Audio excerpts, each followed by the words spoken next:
Everybody, this is Lorillia. Welcome to another episode of the Never Lose a Deal podcast. This is the place. If you are new to me or new to the podcast, this is a place where I help real estate investors leverage real estate financing and funding to build wealth. And the way that I do that is what I want to talk about today. And so that is why I titled this video, How to Finance Hack Your Way to Real Estate Wealth. And so today I'm going to talk a little bit about how I'm able to help real estate investor do how I'm able to help real estate investors, what I have did in the past. And I'm going to share with you parts of the framework that I have been able to do that. Now, if you are new to me, let's just say I am not new to this space of talking about real estate financing as well as funding and credit. If you're watching it on YouTube, right here on this channel, I have over 800 videos on this topic. I've been talking about it for many years, so just understand and rest assured that I am not somebody who just popped up and decided to just start talking about this. I've been talking about this for many years. And so that is what I want to talk to you about today. So, in the last couple of videos, I've been talking a lot about asset based lending. I've been talking about how it is used when it comes to real estate. I've been going really deep talking about different types of asset based lending, for example, DSCR loans. And as promised, I said I'm going to talk about some other areas of asset based lending. But today I want to talk about, can you hack your way? Can you finance hack your way to real estate wealth? And I want to say you can. And I'm going to share with you how I have been able to help some of my clients do that. Now, when I think about finance hack, I think about in real estate, it's very commonly known that there is a terminology called house hack. And house hacking is when real estate investors literally find ways and strategies for them to be able to buy a particular deal when it comes to real estate, whether that's, the BRRRR strategy, whether that's fix or flips. But at the end of the day, it is an actual terminology of house hack. Well, I thought about, once again, my phone always does this every time I do a video. But anyway, as I was saying, when it comes to real estate, um, and I hope I'm back. I don't know if my camera went out, but I'm back. But when it comes to real estate, I thought about in financing, thought about finance hack. And what do I mean by that? So, as I mentioned to you on this channel, I talk a lot about creative financing in real estate, and pretty much how that works is that what I do is I pretty much help real estate investors strategically find the right financing vehicle that would help them to expand their portfolio. And so that is what I want to talk about today, and understand, as I go through the framework and how I'm able to help my clients. I use a framework that I've created called the Fund to Wealth framework, and I'm going to go through the different types of pillars. But let me just explain to you this is what I commonly known, and what works for me and how I'm able to help people. It's, especially when it comes to real estate investors. Now, one thing that I know is that if you are a new real estate investor, you're probably not going to find any value in what I'm sharing with you today, because what I don't want to do, and I've said this in other videos, especially, with me going into the topic of DSCR loans and asset-based lending, is that I never want to have people thinking that it's just going to just be this one thing that's going to make you an overnight real estate millionaire. And so when I use the terminology wealth, wealth can be many things to different people. And so everyone, if you got five people and you literally put five people in the room, all those five people are going to have a different definition when it comes to wealth. And that is why, with the framework and the methodology that I have shared and worked with clients on, they're the ones who express to me what it is that wealth is to them and how it pertains to them and what it's going to look like for them. It is not my job to create and paint a picture of what wealth is. So understand that, as I mentioned, the new investor, and that's why I said, the topic of what I'm talking about today, it may not be relatable to the new investor. And the reason why is because a lot of times when you are new to anything, but let's just stay, on the topic with real estate, you're not really clear on what it is that you want to do. So what happens is that you kind of lean on what it is that you may see others do, whether it's physically what you may have, saw, in your general area of what some real estate investors are doing, or what you've seen, online. But at the end of the day, you have not concretely, you really don't have a vision of what that looks like, for yourself. And so what happens is that we're not really clear on what it is that you want. Anything will, a person will think that anything will get them there. So what happens is that they look at 10 different ways of what it's possible for them when it comes to real estate. So they're not really concrete, solid, locked in to what it is that they want to do. They one week they may be looking at fix and flips, another week they may be looking at multifamilies, the next week they may be looking at short-term rentals. So they're not really locked into what it is they want to do, which is why part of my fund to wealth framework when it comes to wealth pillar number one is being very clear on your vision. Vision is so important. So many of the investors that I work with are seasoned investors. And when I say seasoned investors, every person, and I don't care what it is that you do, you can be, baking cakes to I don't know, doing hair, to even with real estate. Every business owner has a different stage, a stage of where they're at. And so for the new real estate investor, like I said, really not clear what it is that they want to do. They kind of know, but they still haven't actually did anything themselves. So what happens is that, like I said, they're pretty much wishy-washy on what is possible.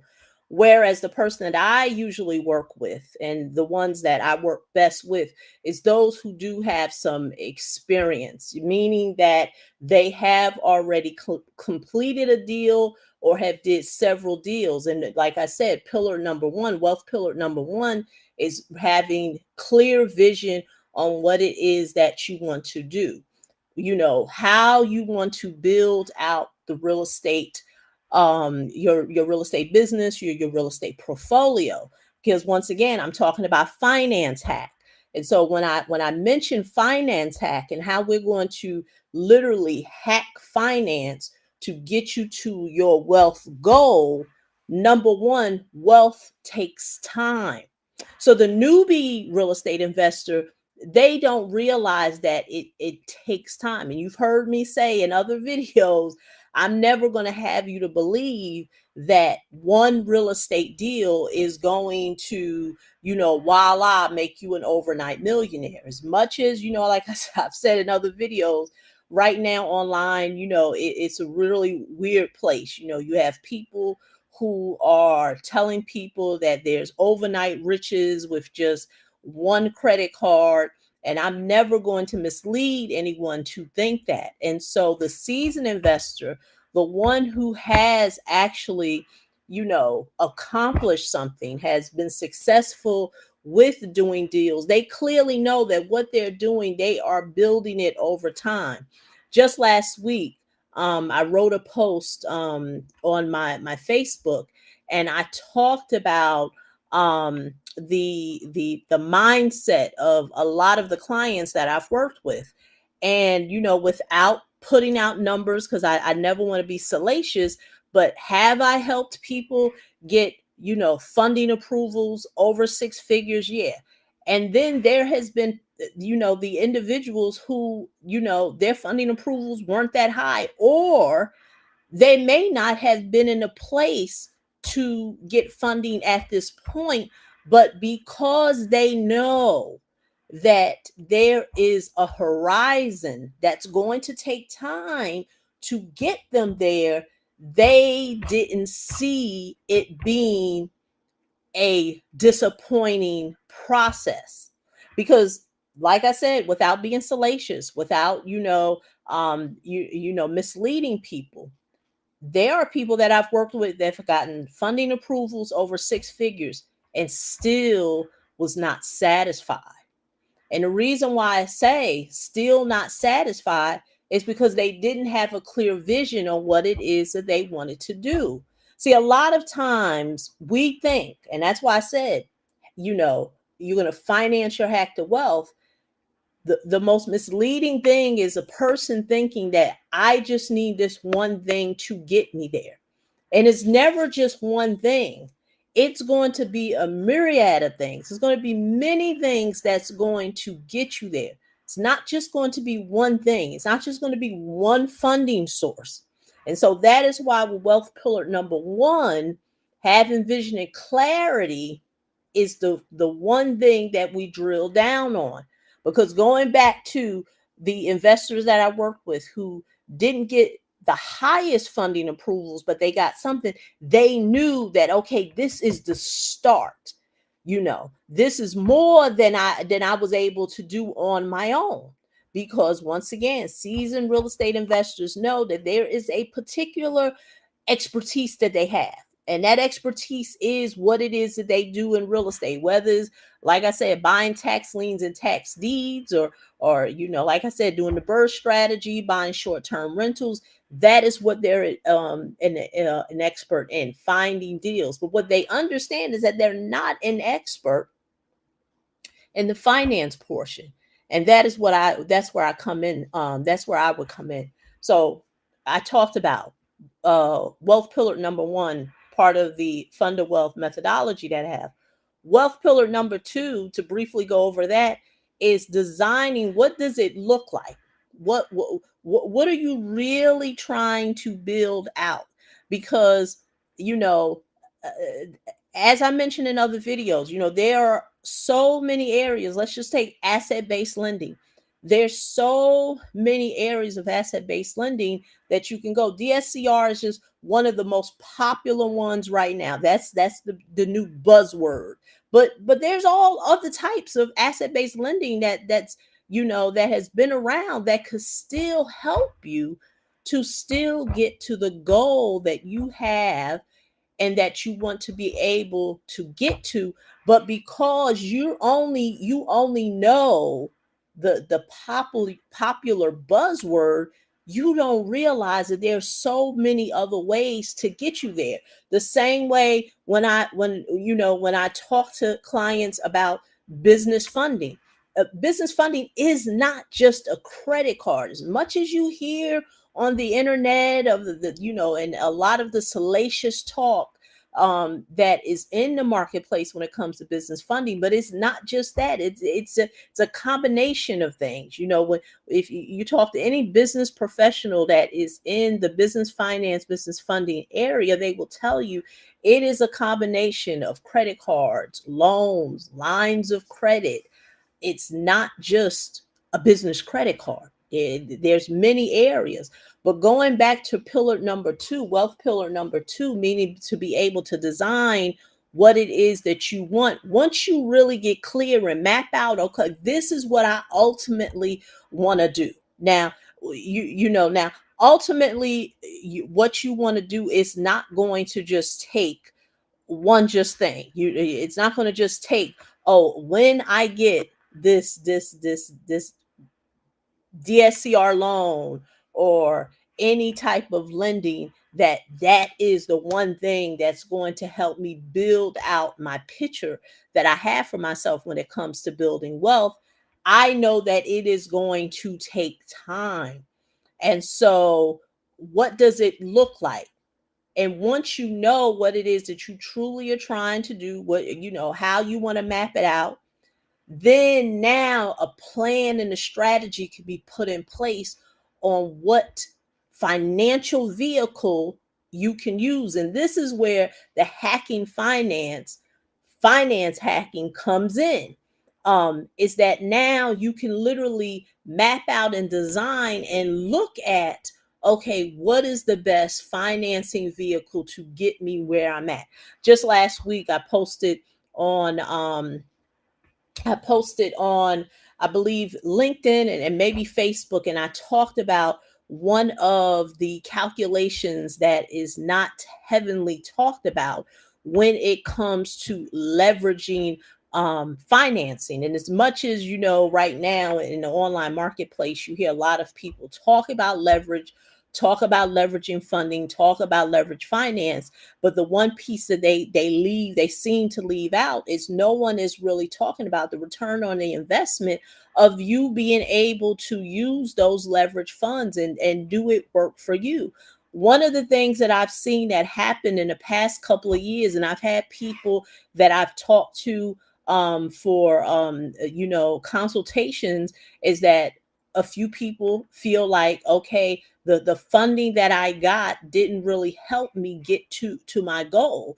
And my thing is this, I'm never going to knock another professional, because at the end of the day, I don't know what agreement you may have had with that person, but was the financing that you wanted in alignment with the goal that you have in hand?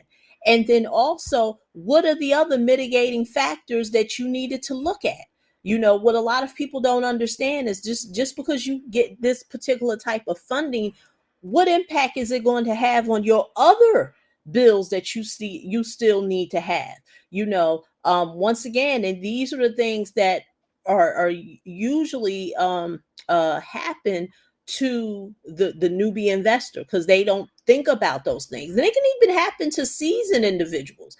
They may not even realize that they could have, they've gotten heavily leveraged on some areas, and the impact that can have on other areas of their real estate business. So, in that post, I talked about, how often do you as a professional look at the leverage return on investment of the financing that you get. Once again, it's not just no one thing.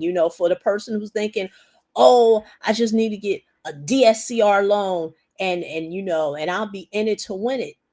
Like I said, there's a lot of mitigating factors that need to be looked at, because at the end of the day, this is what I've noticed, is that when it comes to real estate financing, a lot of people have a knee-jerk reaction.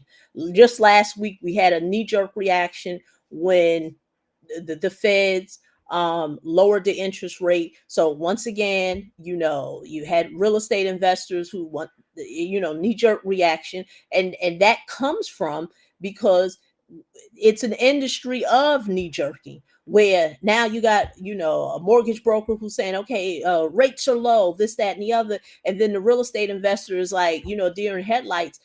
Should I do something now? Should I wait? Or am I still going to get, is it going to be a case of like in 2020 and 2021 when the interest rates were like at 2%? Should I wait?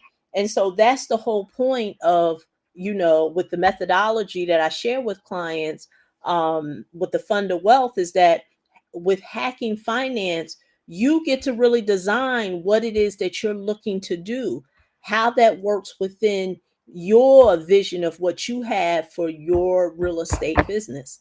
And so that leads me to wealth pillar number 3. And the third one is really, now you already know, okay, this is the financing vehicle that I'm going to be able to use. Because a lot of times, many people have asked me, is it possible, Lorillia, that you can pair, business funding with asset-based lending? And I've told people, yes, you can, but it's a matter of, how it's done. It's not a a one how they say it, a one fits all, or type of situation. It really just depends on what is the ultimate goal that you want to have. I've said it in other videos, because what happens is that you are spinning multiple plates when you are dealing with the business funding, and then you still have to deal with the asset-based lending, and that still doesn't still doesn't mitigate that you still have other financial obligations out there. So you have to be very careful of just hearing certain buzzwords and thinking, okay, it's a one size fits all type of deal, and let me just use it as a band-aid to get me where I need to go. So like I said, yes, I definitely believe that, yes, you can finance hack. The same way you can house hack, you can finance hack your way to wealth. And there's no one size fits all way of being able to determine wealth. What wealth is to you can be different than what it is to Linda, that could be different than it is to Timmy, that it can be different, even for myself. But at the end of the day, you get to design what it looks like for you, and to be able to pair what financing works best for you. There's been many of times when I have talked to real estate investors, and like I said, they're a lot of times they're sold on the buzzwords out there. Oh, I need to just all I need is the business credit, or all I need is a DSCR loan, or all I need is one of those bank statement loans. And then when you really map it all out, and I've had to do that with with clients, is that this is what it's going to look like on paper. Well, of course, it's a spreadsheet, but this is what it's going to look like if you were to leverage this particular financial instrument, whatever it may be. But you're seeing it right there in front of you. And that a lot of times is not what mortgage lenders or mortgage brokers going to do. They're not going to literally map it out and show you what it's going to look like. Their job is to just get you approved. So it's not a case of, okay, if you use this is where you're going to be financially, based on what it is that you're telling me that you have. Your other business real estate obligations that need to be paid out, along with what you personally need to be paid out. I know a lot of people like, oh, well, the personal is separate from the business. That may be the case. But once again, there is a source of income that has to pay for those things. And you have to literally look at what buckets of sources of income that you have to pay for those things. Because when you map it out, and like I said, I've had clients, when you map out the numbers, this is what the numbers look like. And so going back to what I previously, said, when it comes to the business funding, did I have clients that were not able to get any funding? Wasn't because they couldn't get approved, wasn't because they weren't in position. It was because they knew the financial mishap that could occur if they would have taken out X amount of dollars. So they know that since their plan of what they're looking to do to build wealth is long term, right now is not the time to leverage that amount of debt. Had nothing to do with the ability of not being able to get it. Getting it is no problem. I tell clients all the time, the easiest part of financing and funding is getting it. That ain't hard. All you have to do is meet the lender's criteria. Okay, Mr. Lender, Miss Lender, well, what's the criteria? Okay, this is my criteria. And then now massage and fix it based on what it is they're looking for. Oh, okay, do you need another sizable down payment? Okay, then you can do that. Does your credit need to be worked on? Okay, you can do that. But that still does not negate the financial responsibility that you have, that you are now responsible for. So once again, when you map it all out, put it out on, a spreadsheet and really look at, this is the financial obligation that's going to be put out. Is it going to lead me to wealth, or is it going to hinder me from getting there? Those are the deep conversations that I have, that I have with clients, and we talk about it and we discuss them when I'm working with them. And so, like I said, I did a really quick, brief overview of what it looks like, to be able to, finance hack your way to wealth based on my methodology and how I work with people. Um, you know, have the terminology of hacking finance been around? Yes, I've heard it, but normally, in respect of what I'm talking about, is not the same of what, at least what I've read out there in the marketplace. So once again, this is Lorillia. I'm going to continue having conversations about this.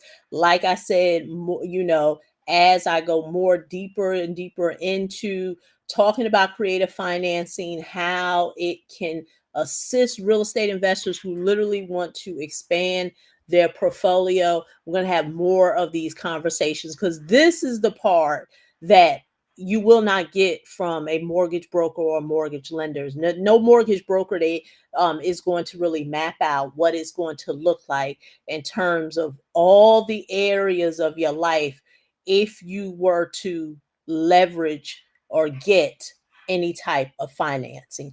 Their goal is to only get you approved, and that is making sure that you meet their parameters of where you need to be as a real estate investor to get approved.